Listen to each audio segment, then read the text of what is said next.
5 minutes why they should be communist.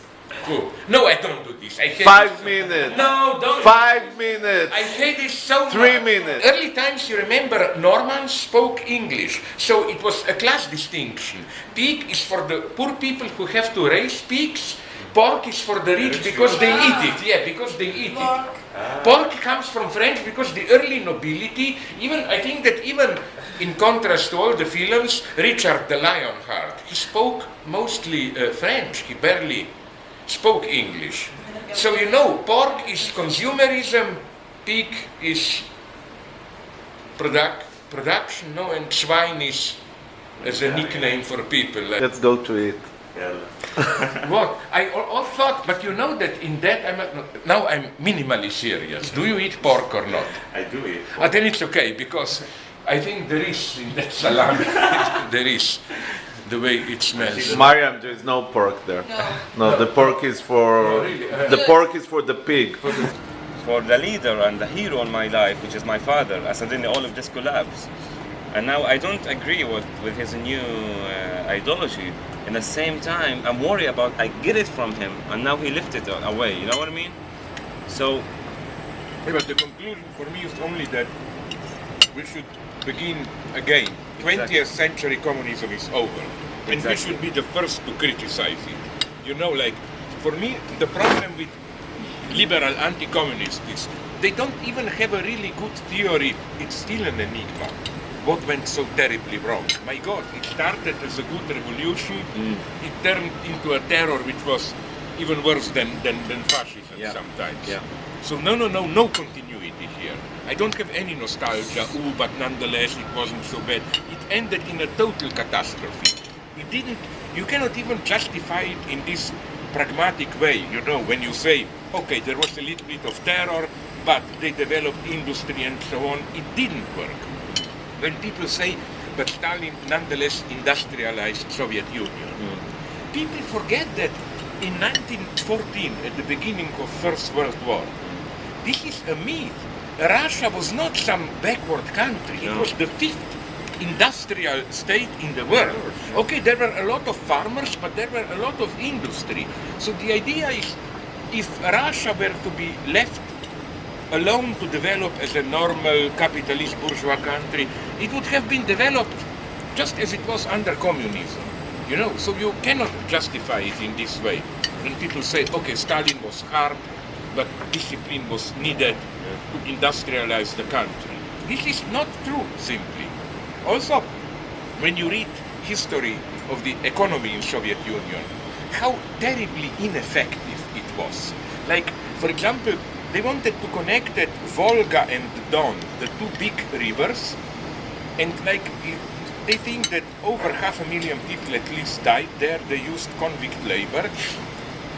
Hundreds of thousands of people working for a couple of years, and they built the canal channel, and then they discovered it's of no use and nothing.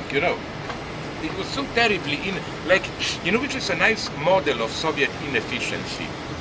They gave, when Ghana, I think, became independent, Soviet Union gave to Ghana an airport as a present.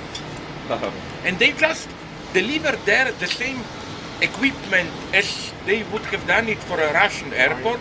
So Ghana people look strangely. You had bulldozers to clean snow. They got there in the jungle. No, it was... this is... I didn't visit the old Soviet Unions, but my friends who did it told me, people think Stalin's Soviet Union organized planning. No, it was terribly chaotic. Nothing functioned. You had to improvise all the time. It precisely wasn't well organized, no? So you're saying that we forgot the whole thing about... No, forgot. We should analyze it, but we shouldn't think in the terms of continuity.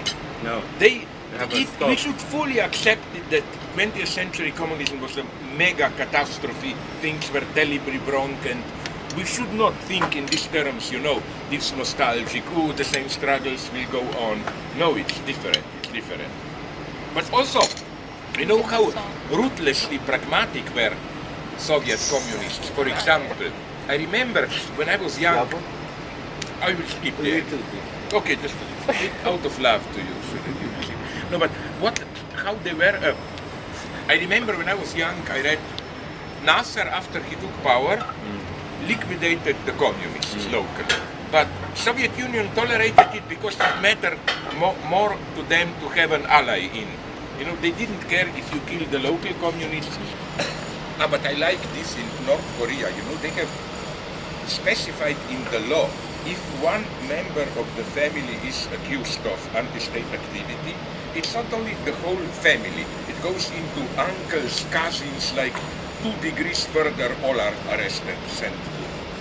Like it's the same, but socially in Palestine. Like socially, people.